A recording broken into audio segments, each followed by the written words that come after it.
예레미야 18장에 우리가 도착했는데요. 자, 이번에는 예레미야에게 어떤 말씀을 하실까 궁금하지 않습니까? 하나님 또 어떤 말씀을 하실까? 자, 오늘 18장 말씀에서도 하나님은 예레미야에게 특별한 행동을 요구하세요. 토기장이의 집에 방문해라.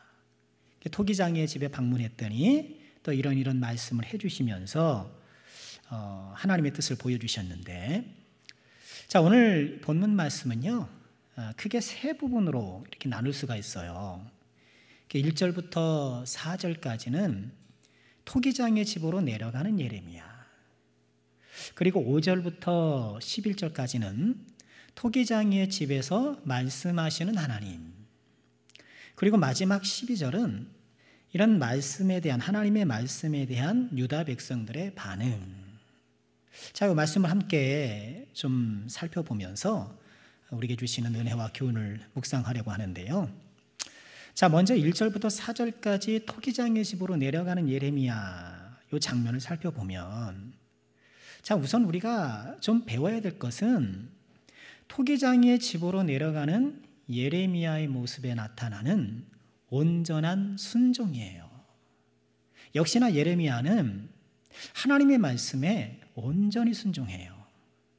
우리가 지금까지 예레미야를 보면서 하나님께서 독특한 상징 행동을 하도록 말씀하신 적이 있잖아요. 기억나시죠? 뱃띠를 사와라. 뱃띠를 저기 유브라데스 강에 가서 감춰라. 뭐 이런 것들. 그리고 16장에 보면 또 여러 가지를 말씀하셔요. 결혼도 하지 말고 자녀도 낳지 마라. 너는 초상집에 들어가지도 말아라. 잔치집에도 들어가지 말아라. 그리고 오늘 말씀에서는 토기장의 집으로 내려가라. 근데 이런 독특한 행위를 명령하실 때마다 예레미야는 온전히 순종해요.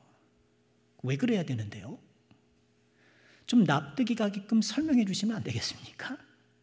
이런 반응이 앞서요. 가보면 아니까, 순종해 보면 아니까. 그러니까 우리는 알고 순종하는 것보다는 순종하고 아는 것이 순서예요. 순종하면 알게 되는 것이죠.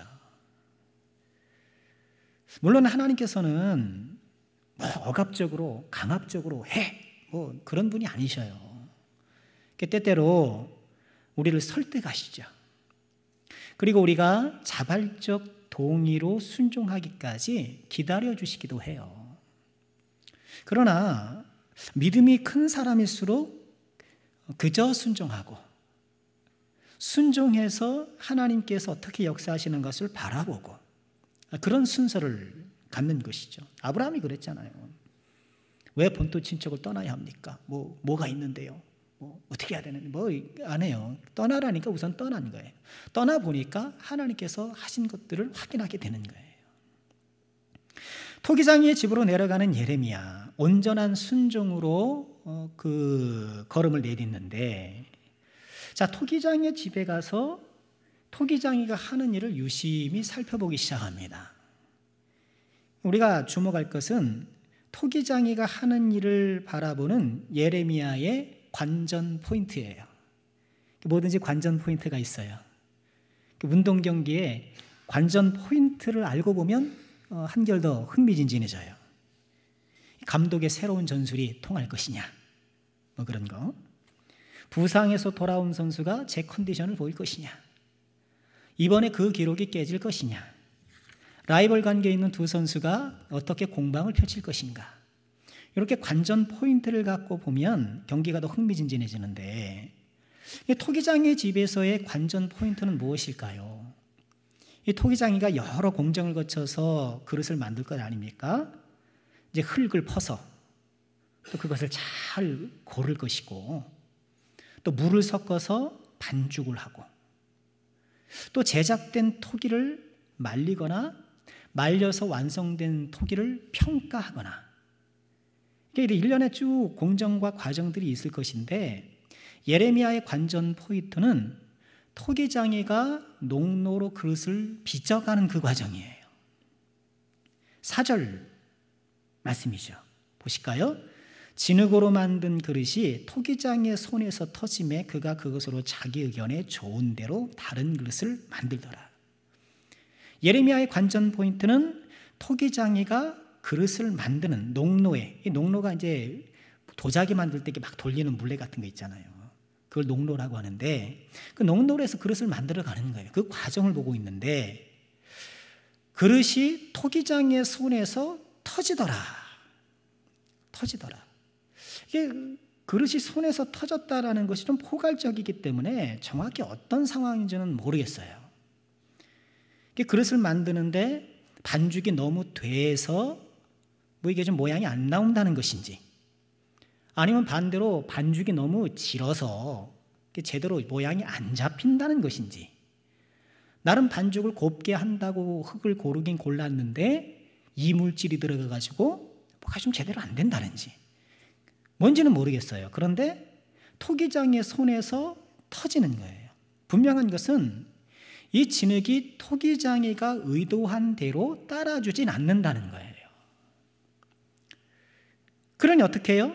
토기장이가 그 터진 흙으로 자기 의견에 좋은 대로, 원문에 따르면 자기 눈에 좋은 대로 다른 그릇을 만들더라는 거예요. 그러니까 어떤 그릇을 만들려고 처음에 이제 딱 그 준비를 해서 농로를 돌려가면서 그릇을 만드는데 뜻대로 따라주지 않는 거예요. 그래, 아이고 그 그릇 말고 다른 그릇 만들어야겠다. 다른 그릇을 만든다는 거예요. 토기장의 여러 그릇 만드는 공정 가운데에 관전 포인트, 하나님이 특별히 보게 하신 부분이 바로 그 부분이었던 거예요. 자, 이 토기장의 집에서 유심히 관찰한 후에 하나님께서 예레미야에게 어떤 말씀을 주시는가? 5절부터 11절까지 토기장의 집에서 말씀하시는 하나님이 나오는데 크게 세 가지를 말씀하세요. 첫 번째는 너희는 내 손에 있다는 거예요. 자, 6절 말씀 보실까요? 여호와의 말씀이니라 이스라엘 족속아 이 토기장이가 하는 것 같이 내가 능히 너희에게 행하지 못하겠느냐? 이스라엘 족속아 진흙이 토기장이의 손에 있음 같이 너희가 내 손에 있느니라. 첫 번째 메시지는 그거예요. 진흙이 토기장이의 손에 있는 것처럼 너희가 내 손에 있다. 그럼 진흙은 토기장이의 손에 들어가기 전까지는 그냥 흙에 분과한 거예요. 아무것도 아니잖아요. 토기장의 손에서 비로소 의미가 형성되고 어떤 역할이 부여되고 모양이 나는 거예요. 진흙이 토기장의 손에서 벗어날 수 없는 것처럼 이스라엘은 하나님의 손에 벗어날 수 없다. 너희는 내 손에 있다. 진흙과 토기장의 관계는 이스라엘과 하나님의 관계다. 그 말씀을 하시는 거예요. 우선 하나님께서는 이스라엘과 하나님과의 관계를 재확인시켜 주시는 거예요. 그렇죠. 우리는 누구 손 안에 있어요? 하나님 손 안에 있어요. 내가 인정하고 부정하고는 상관이 없어요. 이 세상 모든 것들이 본질적으로 하나님의 손 안에 있는 거예요. 개인의 흥망성쇠, 개인의 생사화복, 나라의 흥망성쇠, 이 모든 것들이 다 하나님의 손에 있는 거예요. 그래서 우리는 그 무엇보다 하나님과의 관계를 잘 맺어야 해요. 잘 맺어야 합니다. 물을 떠난 고기가 살 수 없듯이 하나님을 떠난 사람은 살 수가 없고, 뿌리가 뽑힌 채소가 당분간은 뭐 푸르름을 좀 유지하고 괜찮은 것 같지만 결국은 다 말라 비틀어지고 불에 던져 태울 수밖에 없는 것처럼 하나님을 떠난 인생은 그런 운명에 처해질 수밖에 없는 것이죠. 우리 하나님과 깊은 관계를 맺으시고 하나님과 자주 만나시고 하나님과 자주 대화하시고 깊이 대화하시고 그런 하나님과의 관계를 맺는 그런 시간을 꼭 가지시길 바랍니다. 그러니까 뭐 해야 돼요? 정오에게도 알람 맞추셔야 되는 거예요. 그냥 한낮에 탁 하나님 부르시는 소리 탁 펴놓고 또 착착 기도하면 오래 걸리지도 않아요. 그런데 30분 1시간 걸리는 거 아니잖아요. 탁 기도하면 또 하나님께서 아이고 착하다, 아이고 귀하다 은혜 주시지 않겠어요? 자, 하나님께서 토기장의 집에서 말씀하시는 두 번째는, 이게 본론인데, 뜻을 돌이키겠다라는 거예요. 자, 예레미야 관전 포인트가 뭔가요? 처음에 어떤 그릇을 만들려고 했는데 흙이 따라주지 않으니까 본래 계획을 변경해서 다른 그릇을 만들었다는 거잖아요. 그 포인트를 들어서 하나님께서 7절, 8절 이하에 쭉 말씀하셔요. 내가 어느 민족이나 국가를 뽑거나 부수거나 멸하려 할 때에, 하나님 그런 멸망의 계획을 갖고 이제 시작을 하시는데, 만일 내가 말한 그 민족이 그의 악에서 돌이키면 내가 그에게 내리려고 생각했던 재앙에 대하여 뜻을 돌이키겠다. 이해되시죠? 9절, 10절은 반대의 경우예요. 내가 어느 민족이나 국가를 건설하거나 심으려 할 때에 만일 그들이 나 보기에 악한 것을 행하여 내 목소리를 청종하지 아니하면 내가 그에게 유익하게 하리라고 한 복에 대하여 뜻을 돌이키리라. 첫 번째 사례는 재앙에 대해서 뜻을 돌이킬 수 있다. 두 번째 사례는 복에 대해서도 뜻을 돌이킬 수 있다. 이런 얘기예요. 토기장이가 본래 계획대로 그릇을 만들어요. 아이고, 개밥 그릇 한번 만들어 봐야겠다. 우리 집에 있는, 여러분 집에 개 이름이 뭐예요? 똘똘이. 내가 똘똘이 밥그릇 하나 만들어줘야겠다 하면서 이제 다 시작하는데, 아니 그날따라 진흙이 아주 잘 따라오는 거예요. 반죽이 잘 돼가지고 쫙 하다 보니까, 야, 이건 개밥 그릇이 아니라 도자기 만들어야겠다. 비싸게 팔아야지. 제가 살던 경기도 그 여주 이천 그쪽에는요, 요때가 된가 좀 봄인가 가을인가 한번 도자기 축제를 그렇게 해요. 도자기 축제 가면은 도자기 판매 축제예요. 다 뭐 해놓고 다 갈각딱지 붙여놓고, 그래서 제일 가면은 뭘부터 봐요? 모양도 보지만 가격도 보잖아요. 이거 얼마인가. 가격 보잖아요. 그래서 이렇게 보고 가는데 얼핏 보는데 한 250만 원 좀 딱 되더라고요. 도자기가 요만한 게 요강보다 좀 큰데 화려하더라고요. 250만 원이네. 그럼 다시 봤더니 2,500만 원인 거예요. 띵. 그럼 뭐 누가 사겠나 싶은데 또 사는 사람이 있나 보죠. 네. 내가 개밥 그릇 만들려고 했는데, 이게 진흙이 잘 따라주는 거예요. 그날따라 이야 해서 고가의 도자기를 만든 거예요. 또 내가 마음 잡고 고가의 도자기를 만들어 보자 하면서 만들기 시작하는데 이놈의 진흙이 잘 안 따라주는 거예요. 어떻게? 아이고, 개밥 그릇이나 만들자 우리 똘똘이 위해서. 그렇게 되는 거예요. 그런 것처럼 하나님께서 본래 재앙을 내리시려고 계획했어도 그들이 뜻을 돌이켜서 하나님 말씀으로 순종하면 그 재앙을 돌이키겠다. 반대로 내가 복을 주려고 계획을 하고 실행하더라도 그들이 청정하지 않으면 복에 대하여서 뜻을 돌이키라. 이 말씀을 하시는 거예요. 그러면서 마지막으로 결론적으로 뭐라고 말씀하세요? 너희의 길과 행위를 아름답게 하라. 세 번째 메시지예요. 11절 보실까요? 그러므로 이제 너는 유다 사람들과 예루살렘 주민들에 대하여 이르기를 여호와의 말씀에 보라, 내가 너희에게 재앙을 내리며 계책을 세워 너희를 치려한다. 내가 지금 너희를 치려고 한다. 재앙을 내리려고 한다. 그러니 너희는 각기 악한 길에서 돌이켜 너희의 길과 행위를 아름답게 하라. 그럼 내가 그 계획을 변경할 수 있다. 그 말씀이죠. 기회를 주시는 거예요. 그러니까 좀 전에 말씀하신 두 가지 사례, 나쁜 계획을 시작했으나 그릇이 잘 따라줘서 좋은 그릇을 만드는 경우, 좋은 그릇을 만들려고 했는데 그릇이 진흙이 안 따라줘서 나쁜 그릇을 만드는 경우, 이 두 가지 사례 중에 어떤 사례예요? 첫 번째죠. 나쁜 계획을 시작했으나 너희가 뜻을 돌이키면 좋은 그릇을 만들어 주겠다는 거예요. 이스라엘의 역사를 보면 하나님께서 그들을 선택하시고 선민으로 이끌어 주셨을 때는 처음에 좋은 계획을 갖고 계셨던 거잖아요.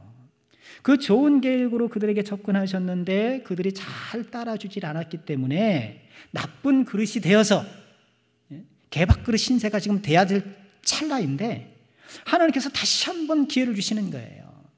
내가 지금 너희들을 개밥그릇으로 만들 그런 계획을 갖고 있는데 너희들이 다시 돌이키면 내가 이 계획을 수정할 것이다. 그러니까 하나님은 목적이 변함없어요. 그러나 그 목적을 이루시는 계획과 실현은 언제든지 바꿀 수 있어요. 하나님의 능력이에요. 그러니까 하나님은 계획을 바꿔가시면서도 언제나 당신의 목적을 이루세요.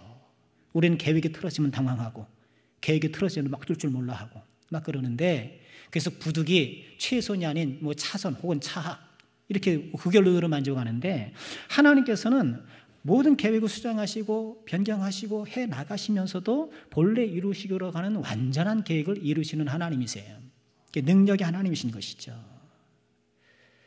우리의 삶 가운데도 역사하셔서 때로는 우리 삶을 편안하게 은혜와 축복 속에서 우리를 온전하시기도 하고, 하나님의 뜻 안에서 이 뜻하지 않는 고난을 겪기도 하시고, 때로는 자초하는 고난도 겪게 하시고. 고난은 그렇잖아요. 뜻하지 않게 이 험준한 인생을 살다 보니 내가 일방적으로 당하는 고난이 있는 반면, 내가 부족하고 내가 실수했고 내가 잘못해서 고난을 자초해서 받는 고난도 있잖아요. 그걸 일방적이든 자초한 것이든 간에 그 모든 것들을 하나님께서 잘 버무리셔서 우리 하나님의 귀한 사람으로, 하나님의 자녀로 만들어 가시는 거예요. 오늘 하나님께서 말씀하시는 것은 분명해요. 하나님이 기회를 주실 때에 길과 행위를 아름답게 하라. 길과 행위를 아름답게 하는 거예요. 오늘 이 토기장의 비유처럼 우리가 하나님의 손 안에 있음으로 말미암아 그 손 안에서 아름답게 빚어져가는 그런 사람이 되기를 말씀하시는 거예요. 그러니 우리에게 무엇이 필요할까요? 진흙의 영성이 필요한 거예요. 진흙의 영성이란 우리가 하나님 손 안에 있는 존재라는 것을 다 인식하고 살아가는 거예요. 그렇지, 나는 하나님과 관계된 사람이지. 그렇지, 나는 예수 믿는 사람이지. 하나님과 관계된 사람이라는 것을 분명하게 인식하고 살아가는 것. 또 진흙의 영성이라는 것은 나를 빚어가시는 하나님의 손에 나를 맡기는 것. 근데 이 맡긴다는 것이 좀 다소 추상적이잖아요. 맡긴다, 뭐 알긴 하는데 뭘 어떻게 될지 모르잖아요. 하나님의 뜻에 나를 맞춘다라고 하면 조금 더 분명해져요. 하나님께 나를 맞춰 나가는 거예요. 여러분 잘 맞추고 계십니까? 부부 생활은 어떤 생활이에요? 잘 맞춰 나가는 생활. 할렐루야. 아니에요. 끝까지 대립하는 거예요. 네가 죽든가 내가 죽든가. 맞춰 나가는 거잖아요. 근데 맞춰 나가는 걸 잘 맞춰 나가면 편안한 거고, 이거 막 안 맞추려고 그러고 막 그냥 그 거부하고 그러면 그만큼 힘들어지는 거예요. 미신은 어떻게든지 내 뜻에 그 신적 존재를 맞추는 거예요. 나는 어쨌든 우리 아버지가 눈이 떠야 돼. 심청이 아버지 신봉사가 눈을 떠야 되는 거예요. 이 눈을 떠야 되는 건 이건 도저히 내가 포기할 수 없는 거야. 그러니 곤양 및 선백성이 됐든 인당수에 몸을 바치든 간에 하여튼 그 내가 원하는 것을 좀 해달라는 거예요. 뭐든지 할 때 내가 해달라는 거예요. 신의 마음을 돌이켜서 내 뜻에 맞추는 것이 미신이에요. 그러나 기독교는 신을 내 뜻에 맞추는 것이 아니라 변함 없는 하나님께 나를 맞추어 가는 거예요. 나를 맞추어 가는 거예요. 우리에게 말씀을 주셨잖아요. 내가 어떤 사람이 되어야 하는가? 정말 중요한 문제잖아요. 내가 어떤 사람이 되어야 하는가? 나는 어떤 일을 해야 하는가? 나의 언행심사와 인간관계와 이 세상을 살아가는 모든 것들을 나 자신이 아닌 하나님께 계속 맞춰가는 거예요. 이게 진흙의 영성이에요. 진흙은 꼼짝없이 그 농로에 올라가면 토기장의 손에 맡겨지는 거잖아요. 거기에 잘 맡겨서 토기장이 이렇게 돌리면 그렇게 돌아가고 쭉 빼면 쭉 빼지고 메꾼 것은 채우고 모난 것은 다 다듬어 나가고 이게 창성스럽게 토기장이가 진흙을 빚어나갈 때에 그 토기장의 손에 나를 맞추어 나가는 것, 아름다운 길이죠. 그게 하나님께서 우리에게 요청하시는 길과 행위를 아름답게 하는 것이죠. 우리 사랑하는 모든 제종들, 우리는 알게 모르게 지금 그렇게 살아온 거예요. 하나님께 맞추는 작업에 좀 더 열정적인 사람이 있고 그것이 조금 덜 열정적인 사람이 있을는지 모르겠으나 이렇게 지금까지 열심히 맞춰오신 거예요. 맞춰오셨는데 어떻게 해야 될까요? 딱 맞는 사람. 다윗이 그런 칭찬을 들었잖아요. 이새의 아들 다윗을 보니 내 마음에 맞는 자라. 전 그 말씀이 너무 부러워요. 내 마음에 맞는 자. 여러분 마음에 맞는 사람 누구예요? 마음에 맞는 사람 누구예요? 남편? 예? 아내? 아니라네요. 남편이시니까 아니라고 고개를 아주 세차게 저으시네요. 나에게 맞는 사람 만나기가 얼마나 힘들어요. 근데 하나님께서 다윗을 보고 내 마음에 맞는 사람, 우리를 하나님께 맞춰 나가는 이 믿음의 선한 길에 있어서 하나님의 은총 가운데 성공 얻으셔서 다윗처럼 하나님의 마음에 잘 맞는 사람으로 더욱더 아름답게 다듬어져가는 저와 여러분 꼭 될 수 있기를 주님의 이름으로 축원합니다. 자, 이렇게 토기장의 집까지 데려가셔서 말씀을 해주셨는데, 자, 마지막 12절 묵상해보고 말씀 마칠까요? 하나님께서 이렇게 말씀을 주셨지만 유다의 반응은 실망스러워요. 12절 같이 한번 읽어볼까요? 시작. 그러나 그들이 말하기를 이는 헛되니 우리는 우리의 계획대로 행하며 우리는 각기 악한 마음이 완악한 대로 행하리라 하느니라. 유다의 반응은 두 가지예요. 첫째는 이는 헛되다예요. 헛되다. 히브리어로 야쉬인데요. 영어 번역을 보니까 hopeless 또는 no use, 소용없다는 거예요. 하나님께서 너희는 진흙과 토기장의 관계처럼 너희 관계가 그런 거야. 내가 너를 이렇게 빚어가는데 좀 잘 따라와 주렴. 그럼 내가 본래 계획을 변경하지 않고 너희를 아름답게 만들어 줄 거야. 다 이렇게 말하는데 유다 백성은 그거 다 소용없어요. 그거 다 아무것도 아니에요. 이러는 거예요. 하나님의 백성이 아닌 사람들이 그러면 하나님을 몰라서다 그렇다고 할 수 있는데 유다 백성, 하나님의 백성들이 그렇게 얘기를 하고 있는 거예요. 이른바 믿음 무용론이에요. 그러니까 신앙생활을 하면서 믿음의 방법들 또는 하나님께서 제시하는 믿음의 행위들에 대해서 회의적인 분들이 적지 않아요. 종종 말씀드리잖아요. 그게 정말 우리의 믿음이 필요한 거거든요. 기도해봐야 뭔 소용이 있어. 여러분 어떠세요? 하나님께서 우리가 기도하면 들으시는 걸 믿으십니까? 믿긴 믿는데 꼭 기도하는 대로 다 되는 건 아니니까 막 그러는 거예요. 저 사람들은 기도 한 번도 안 하는데 뭐 잘만 살더만.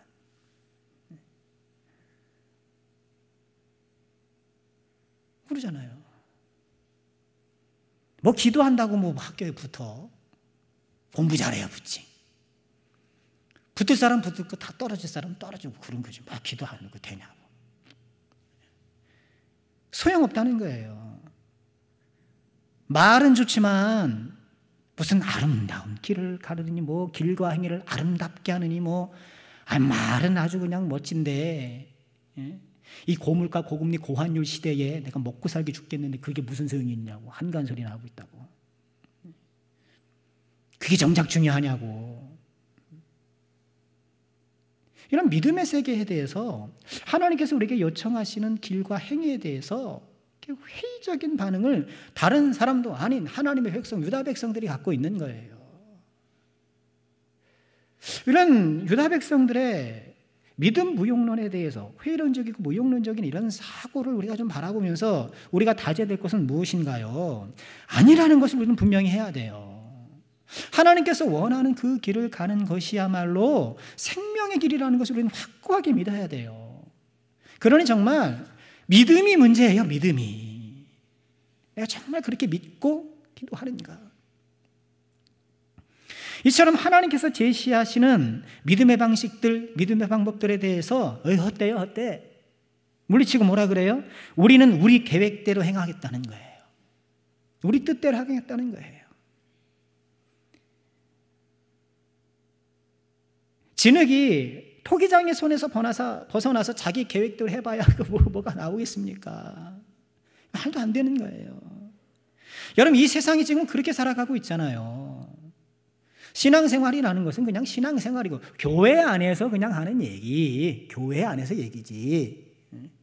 그걸 밖으로 가져가서 내 삶에 막 적용해나가고 매일 펼쳐나가는 그런 사람들이 많지 않은 거예요. 그저 교회에서나 믿음이 뭐 기도가 뭐 이렇게 생각하지 밖에 나가면 그냥 세상 방식대로 남들이 하는 대로 이게 무일반적으로 문제의식 없이 그렇게 살아가는 경우가 적지 않은 거예요. 오늘 말씀은 우리에게 다시 한번 선택을 촉구합니다. 하나님께 맡기며 하나님의 뜻에 나를 맞추어 살 것인가? 아니면 하나님의 뜻을 외면하고 내 스스로의 뜻에 맞추어 살 것인가? 이 세상의 뜻대로 살 것인가? 하나님의 뜻을 따라 하나님의 손 안에서 아름다운 사람이 되어서 생명의 길을 갈 것인가? 아니면 내 뜻을 고집하고 그 길로 가다 멸망의 길로 갈 것인가? 우리에게 선택을 요구하고 있는 거예요. 믿음의 길이란 좁은 길이요, 협착해서 사람들이 찾지 않는 길이에요.